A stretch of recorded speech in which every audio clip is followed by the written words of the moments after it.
national security at stake.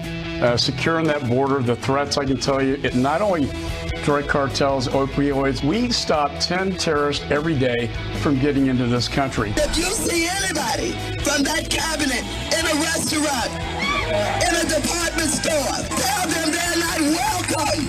Facing justice, nearly a dozen MS-13 gang members charged in the brutal murder of 2 innocent teens. The charge is 2 years in the making. It's time to cooperate. The U.S. expected to present North Korea with a timeline to meet specific demands. This will be the first time the U.S. has really put it to the North Koreans about giving up their nukes. 5 p.m. this afternoon, that's when Devin Nunes is demanding that the Justice Department and FBI confirm that informants were used to gather information on the Trump campaign. What a round. Bubba Watson. 63.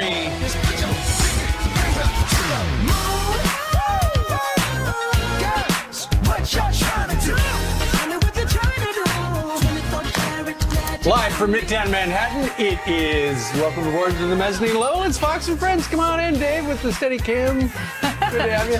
Happy Monday morning. Hope you had a great weekend. I was a little shocked over the weekend. I turned on television on, I want to say it was Saturday morning, and Pete Hegseth had somehow pried open my office and gotten my seersucker suit. Yes, I'm sorry. I'm sorry if I preempted you on that. I know it's coming out for you soon, right? Yeah, you haven't worn it this year. Oh, that's when you bring it out every year? Steve wears it best. I vary it. Very true. They are so cute, so preppy. I like the seersucker. Well, for you folks down in South Carolina, That's right. that's where I got the compliments from, was from the Carolinas. Oh, did you? Absolutely. Everywhere else is like, what are you wearing? It's a very summery thing down there, a tradition. It feels great. All right, meanwhile, let's talk a little bit about what's going on in the world of politics. And it looks like the whole world's gone crazy in some respects. There's all this political intimidation going on. You got Stephen Miller down in Washington, couldn't eat out. Kristen Nielsen couldn't eat out. Sarah Huckabee Sanders, we're going to talk about that in a minute. And then you got Pam Bondi down in Florida. She simply tried to go to the Mr. Rogers movie, and she was not welcome in the neighborhood. Nope, not at all. And why does stuff like this happen? I mean, that's the question. What is leading to the environment in which members of the Trump administration are confronted, not just based on their professional capacity, but in their personal capacity with their family out to eat? Maybe because you have leaders in this country that are now pushing for it. Maxine Waters, the congresswoman, she was out in L.A. having a press conference or like a rally. There she is with the microphone and pushing for the public to harass the administration or people who work in the administration. Listen. If you think we're rallying now, you ain't seen nothing yet. No peace, no sleep. And guess what? We're going to win this battle. God is on our side. On the side of the children. On the side of what's right. And if you see anybody from that cabinet in a restaurant, in a department store, at a gasoline station, you get out and you create a crowd. And you push back on them. And you tell them they're not welcome anymore, anywhere. On the internet and look at what leaders say, and if they say the resistance needs to go to your neighborhood, to your restaurant, to personal harassment, unfortunately you have people in this country who will take that and apply that. And that's exactly what we've seen. It's hateful and it's rude and it can lead to something very, very dangerous. It could lead to violence because you have people, their blood is just boiling. And if there's a confrontation, someone could get hurt in all of this if you're asking for people to be harassed. Sarah Huckabee Sanders is at a restaurant with her family, 7 people there. Are her kids watching this? Are her kids seeing her mom being harassed just because they don't agree with her political opinions? The lady who owns this restaurant, is she allowed to do that? Is that discrimination? Are you allowed to just kick someone out because you don't agree with their policies or their beliefs? Whatever happened to tolerance? Well, Stephanie Wilkerson, the woman who is apparently the co-owner of that's the Little Red Hen restaurant right there, that little place, I looked this morning, has 15,000 Yelp reviews this morning. They have a #2 rating last I heard. Not so good. Anyway, she said she would ask Sarah Huckabee Sanders to leave again. She's doubled down. But here's the thing. Suddenly people on the political left are saying, whoa, you crossed the line. The Washington Post editorial board said she shouldn't have done that. Elijah Cummings said, the congressman from the great state of Maryland, there's the Washington Post headline, let Trump team eat in peace. Elijah Cummings said he understands the anger, but she should have served her. And then you've got David Axelrod saying, suddenly we're ready blue to put it up plates or and not. red But plates. What, are you kidding me? Yeah, absolutely. This is another portion of that Washington Post op-ed. It says, those who are insisting that we are in a special moment justifying incivility should think for a moment how many Americans might find their own special moment. So this idea that things are so bad, the resistance is so necessary, Trump is so evil, the Nazis are here, now is the time for incivility, and you can do whatever you want to anyone, anywhere. I don't know if we have the photo, if we're ready to put it up or not, but there's a sign outside that Lexington. It's so ironic. So you've got this tolerant leftist running this restaurant, and you know, I actually believe, Ainsley, I said Abby, sorry, I'm used to it on the weekends. If restaurants don't want to serve someone because of their political view, they don't have to. You know, I mean, they don't have. You can dismiss someone. It's a private restaurant. You can. But they talk. This sign talks about wanting peace and understanding through love.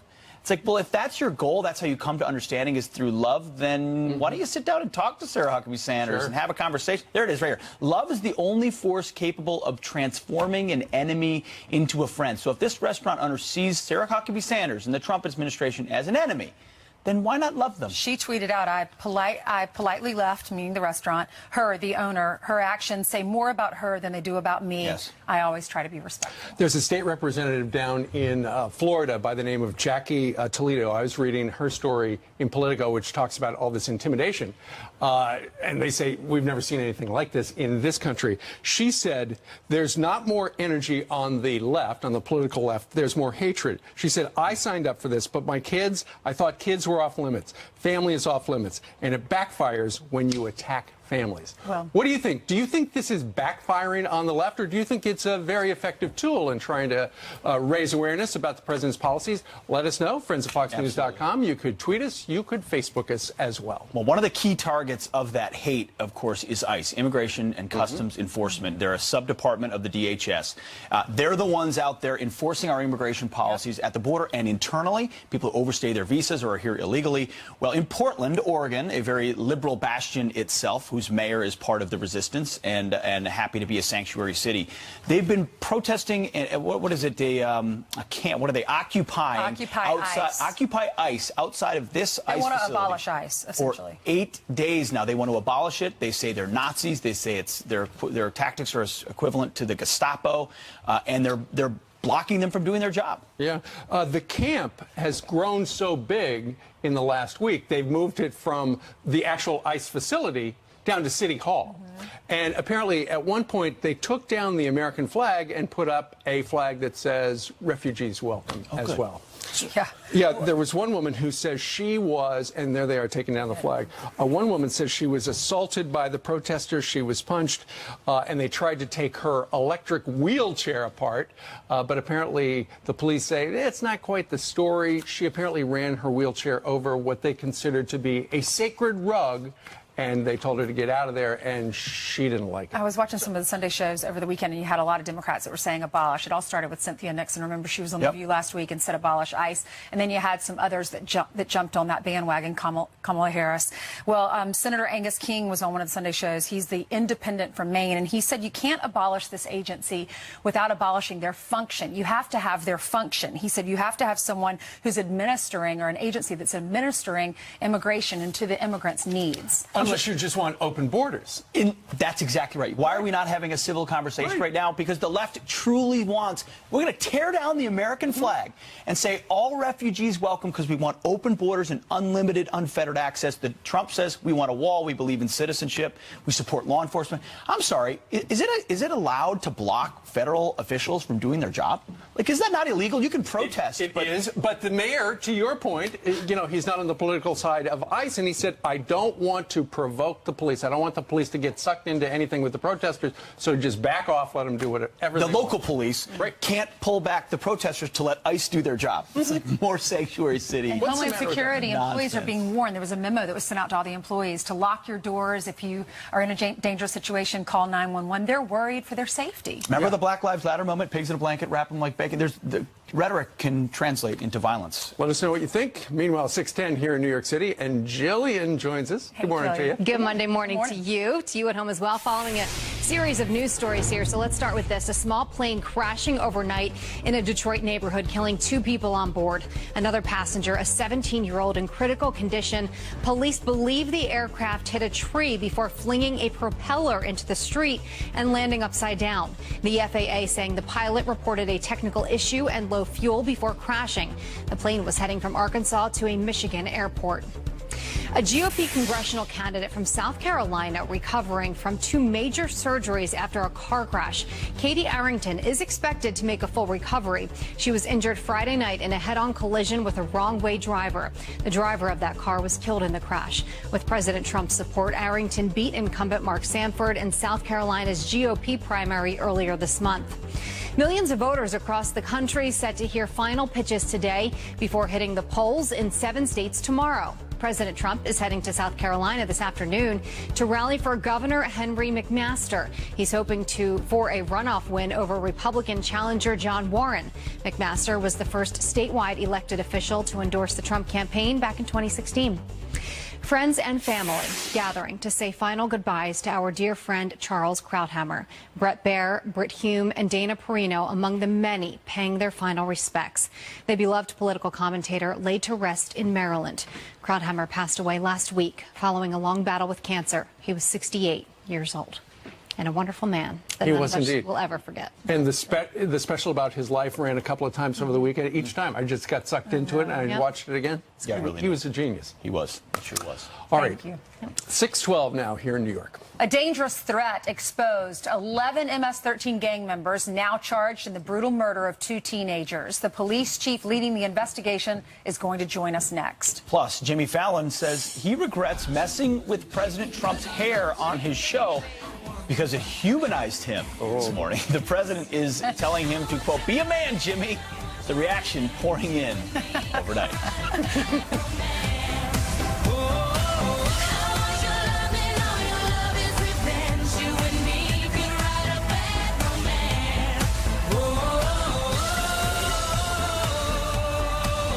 Rossler Jr. He joins us right now live from our gang members facing criminal charges in connection with the 2016 murders of 2 teenagers whose remains were recently discovered that had been buried in a Fairfax County, Virginia park. This is over 200 MS-13 gang members have been charged with murder nationwide since 2012. Chief of Police at the Fairfax County Police Department involved in the investigation is Colonel Edwin Rossler, Jr. He joins us right now live from our D.C. Bureau. Colonel, good morning to you. Good morning. How you doing? Okay, well, we hear a lot about MS-13, but you down in Virginia, in your county, you have seen firsthand how absolutely brutal these people can be. Yes, gang members are vicious and brutal, and over the last 3 years, 7 Fairfax County community members, all young teenagers, have lost their lives to these brutal, savage murders by gang members. And we know that they're brutal. We know they're savage. We know a lot of them are in this country illegally, Colonel. Why are they? If you know that a gang is operating in your county and you know that they're in the United States illegally, why can't you just extract them for that? Fighting gang crime is rather difficult. It's not like 20 years ago where gang members stood on a corner and marked their territory with graffiti. Today, what we have is a level of sophistication. Gang members are using social media.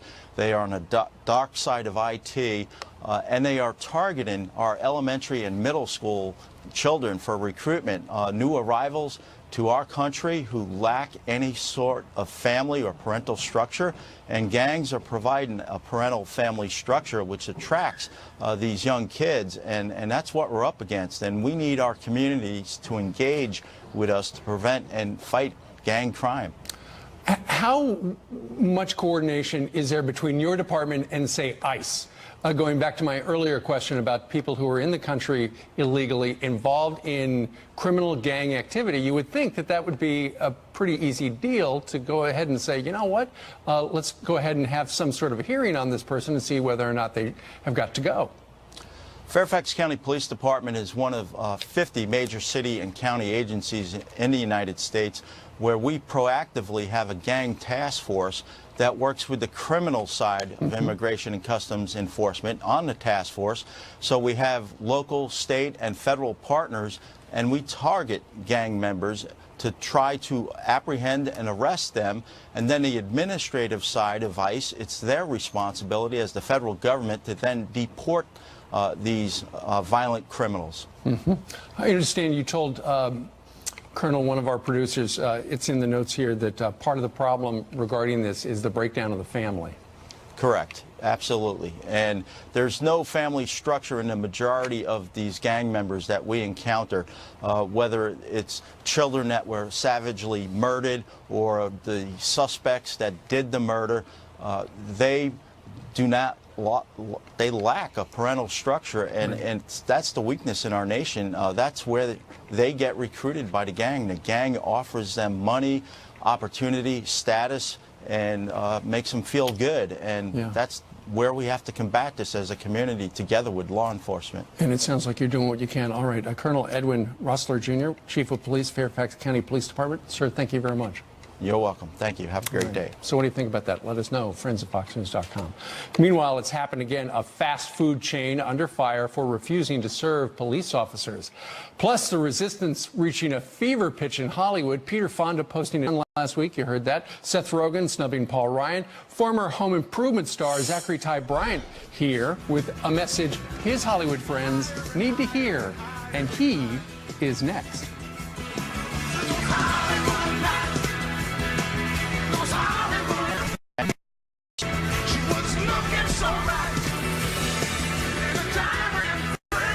Ask Markham. Winning another term, although disputed, and sweeping new powers overnight. Under the new system, the office of Prime Minister will be abolished. Erdogan, who's the president, consolidates his power. He will also certain to issue decrees without parliamentary approval. Folks, we're looking at a radical Islamist dictatorship inside a NATO ally in Turkey. And an entire police force detained after a mayoral candidate is assassinated in Mexico.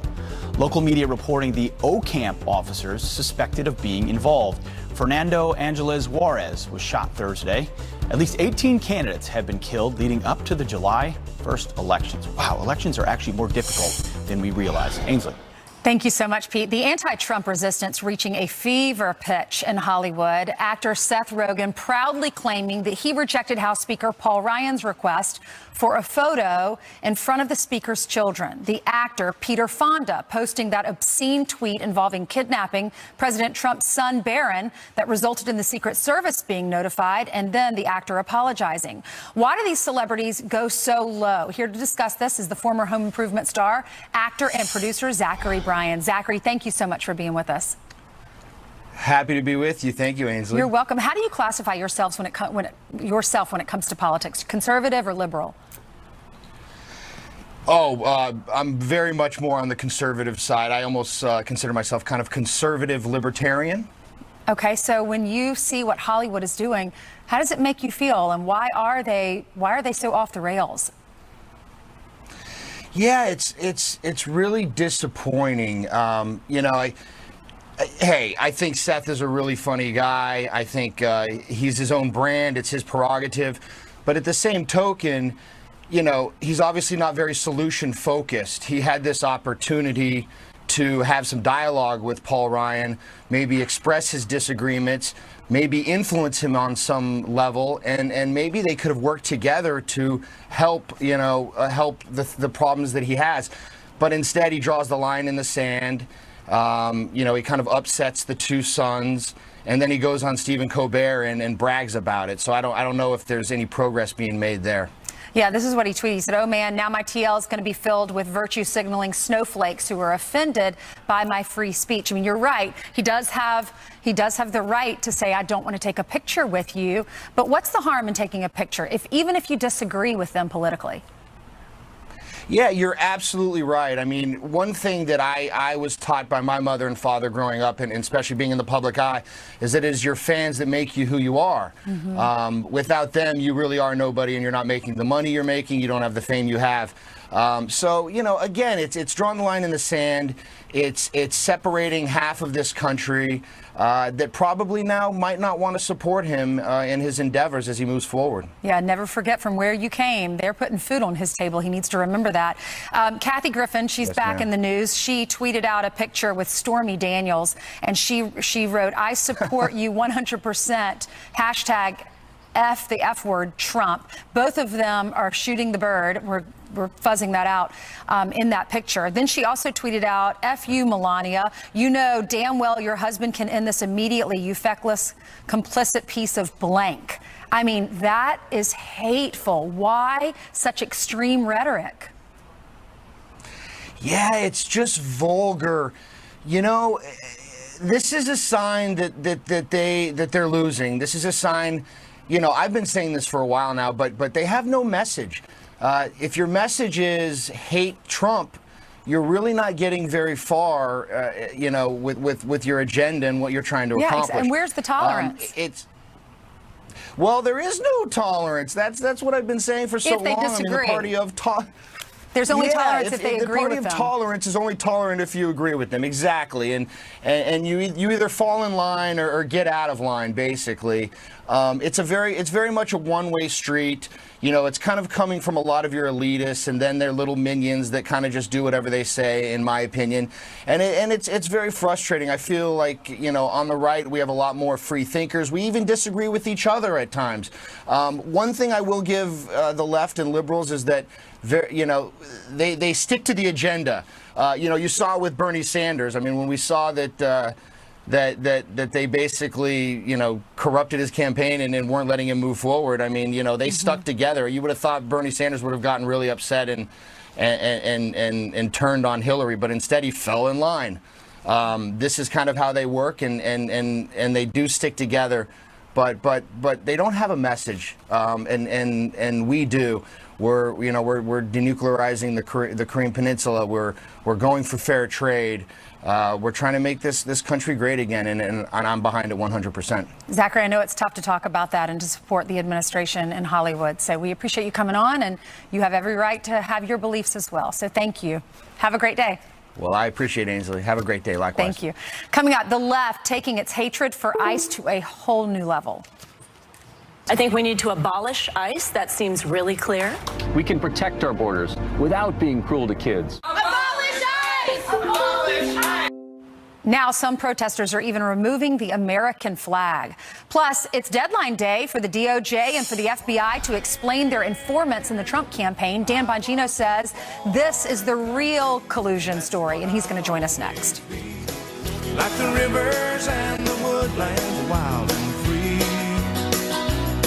I got 100 years of down home running through my blood. Over the last 24. I think we need to abolish ICE. That seems really clear. They have strayed so far from the interests of the American people and the interests of humanity. In Congress, I'll work to close ICE down. We can protect our borders without being cruel to kids. Abolish ICE! Abolish ICE! Abolish ICE!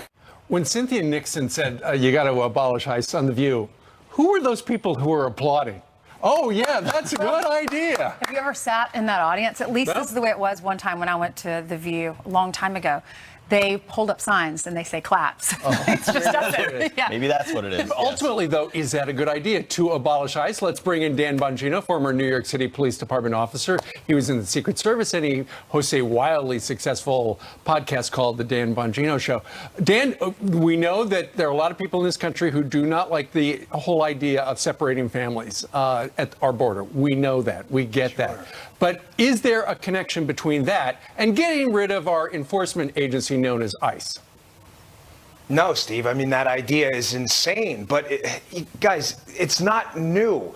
There is a large strain of the Democrat Party that has been open borders for a long time, and getting rid of ICE is a part of that. You know, this has been the gift of Donald Trump. I heard our friend Charlie Hurt, who's a frequent guest on this show and others on Fox. I heard him on the radio this weekend, and he said something that was incredible. It was short, but it was very profound. He said, you know, politics in D.C. for the longest time has been a set of agreed upon premises.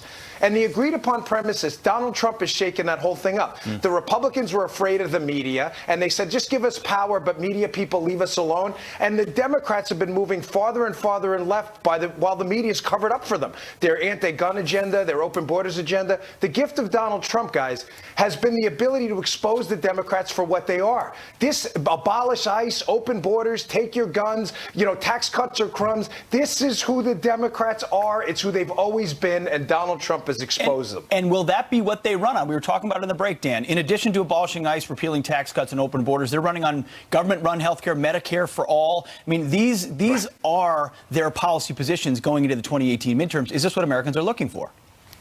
Right. And Pete, guys like you and me who do this for a living, I mean, we're content producers. This is what we do. We produce content. Our job is to follow liberals, conservatives. This is what we do. The average soccer mom out there who's got a job and kids and busy, they can't spend the time you and I have to follow what liberals are doing.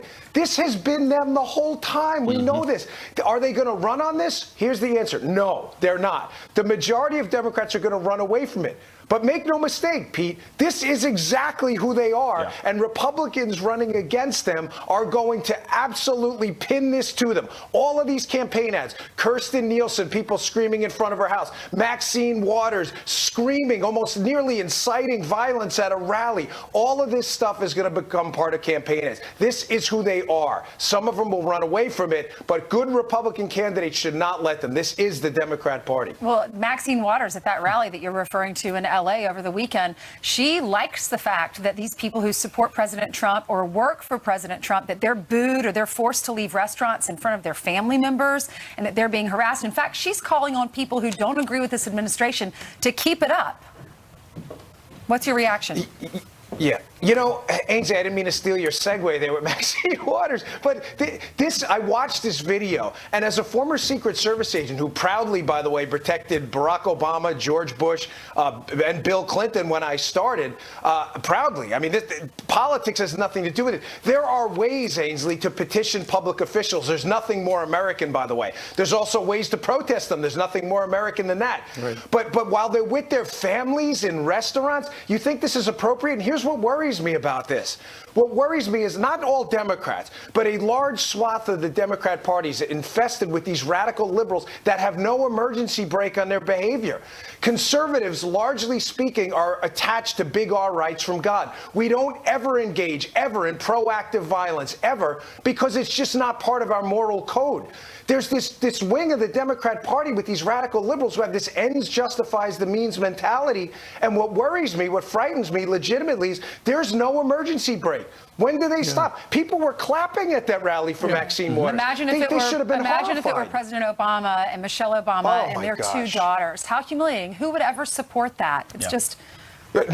God forbid. No, if you said that on this network, you'd be banned forever. I mean, rightfully so. That is horrible stuff. Please petition, assemble, protest. But with their families and inciting violence, you really think this is appropriate? If you do, we're in a far different place, and we got to that place far faster than I ever thought. All right. Dan Bongino joining us today from down in Florida. Dan, thank you very much. Thanks, Have a great week. Dan. Appreciate it. Thanks, guys. You too. You bet. All right, now we've got Jillian Mealy right over here. That's right. Good morning to you guys. How you been? Happy Monday. Good. How are you? Good. Excellent. Glad to hear. Okay, let's talk about a bit of a scary situation here. Guns, knives, and fake bombs all making it on ships at one of the busiest cruise ports in the world. According to the Sun newspaper, investigators were able to sneak 16 knives, 8 fake IEDs, and 4 fake pistols into terminals at the Southampton docks in Britain. The shocking security flaw found at a place where 1.7 million passengers set sail every year.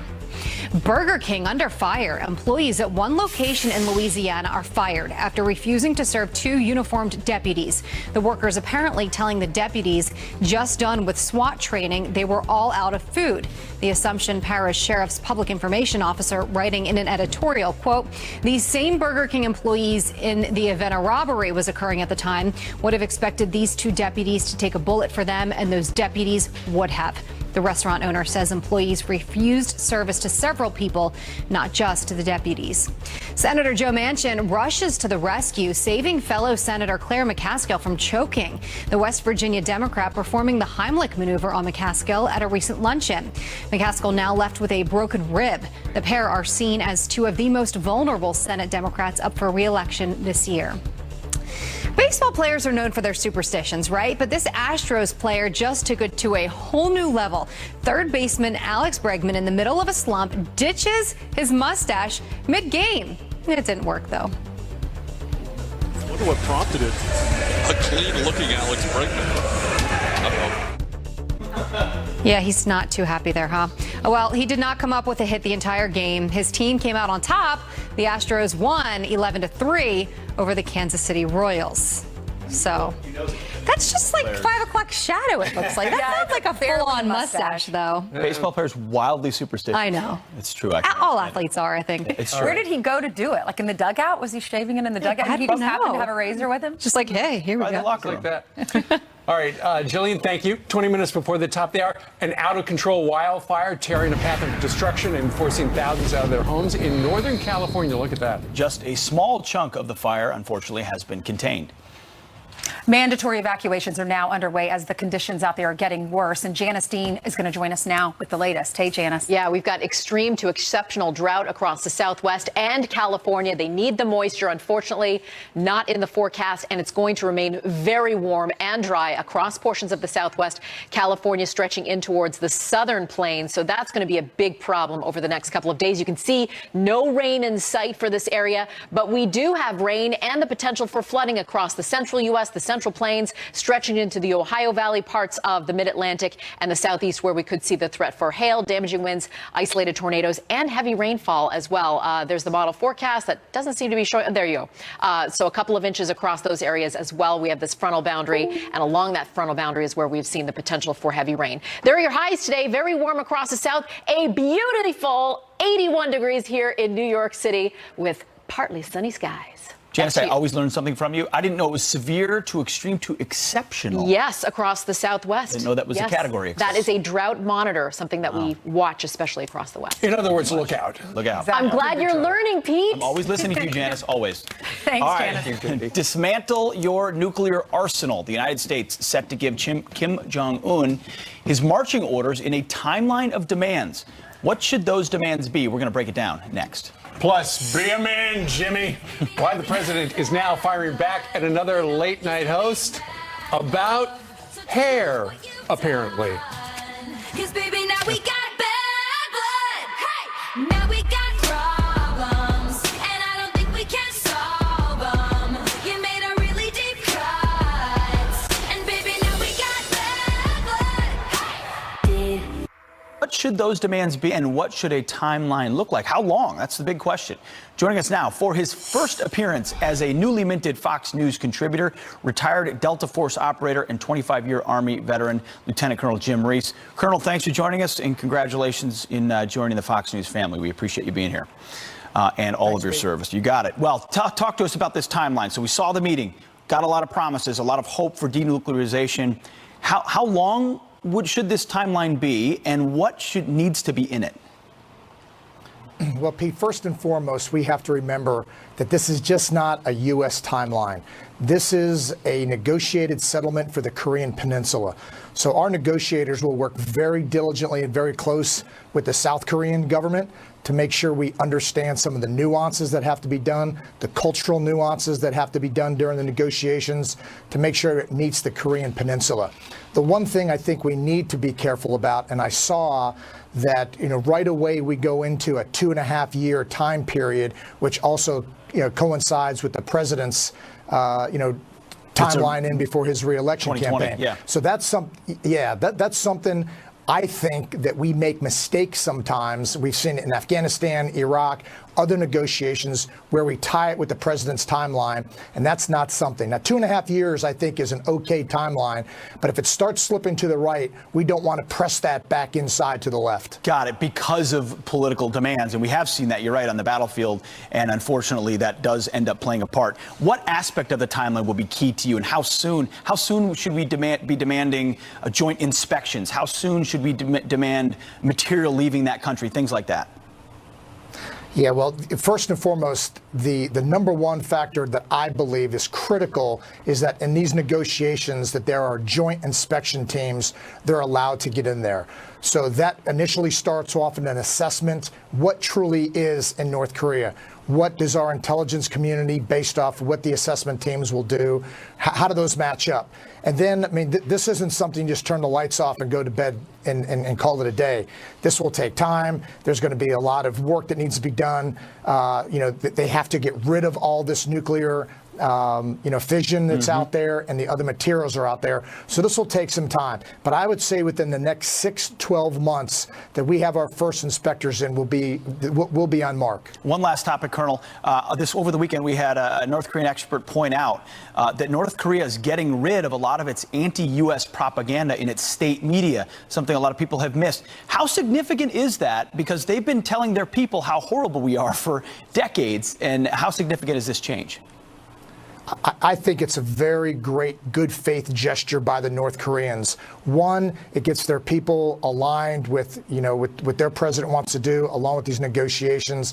When I was a lieutenant on Panmunjom and on the DMZ years ago, we would be inundated with propaganda, and we would hear it all night long from Propaganda Village in North Korea. So this, to me, is a great good faith gesture by the North Koreans, and it's a great first step to move us along in these negotiations. We will be watching. Colonel Jim Reese, welcome to the Fox News family. Appreciate your time this morning.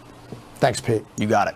All right. Well, you remember when Mitt Romney said this about President Trump during the 2016 campaign.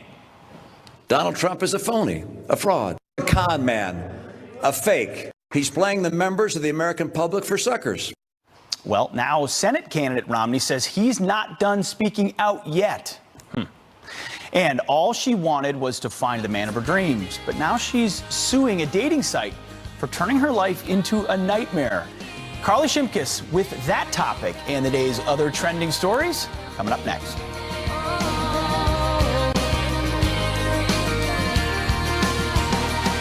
We can do the Vegas thing. You could buy me a ring, make a lot of love and a little bit of money. What should those demands be, and what should a timeline look like? How long? That's the big question.